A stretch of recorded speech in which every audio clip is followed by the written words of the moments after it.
કચ્છમાં 2 દિવસીય Kutch district vibrant પ્રોગ્રામનો ભવ્ય પ્રારંભ. કચ્છ જિલ્લાના ગાંધીધામ ખાતે આવેલા ડોક્ટર બાબા સાહેબ આંબેડકર કન્વેન્શન સેન્ટરમાં 2 દિવસીય કચ્છ ડિસ્ટ્રિક્ટ વાઇબ્રન્ટ પ્રોગ્રામનું ભવ્ય આયોજન કરવામાં આવ્યું હતું. કાર્યક્રમનો શુભારંભ પર્યાવરણ મંત્રી અર્જુન મોઢવાડિયા, ઉચ્ચ અને ટેકનિકલ શિક્ષણ રાજ્યમંત્રી ત્રિકમભાઈ છાંગા, સાંસદ વિનોદ ચાવડા, ધારાસભ્યો, ઉદ્યોગપતિઓ તેમજ કચ્છ જિલ્લા વહીવટી તંત્રના ઉચ્ચ અધિકારીઓની ઉપસ્થિતિમાં કરવામાં આવ્યું હતું.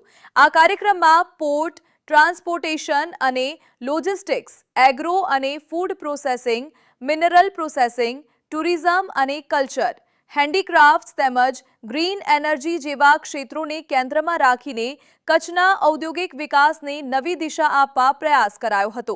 કચ્છ ડિસ્ટ્રિક્ટ વાઇબ્રન્ટ પ્રોગ્રામ અંતર્ગત 60થી વધુ એક્ઝિબિશન સ્ટોલ ઊભા કરાયા હતા, જેમાં વિવિધ ઉદ્યોગો અને સ્ટાર્ટઅપ્સે પોતાના ઉત્પાદનો અને સેવાઓનું પ્રદર્શન કર્યું હતું.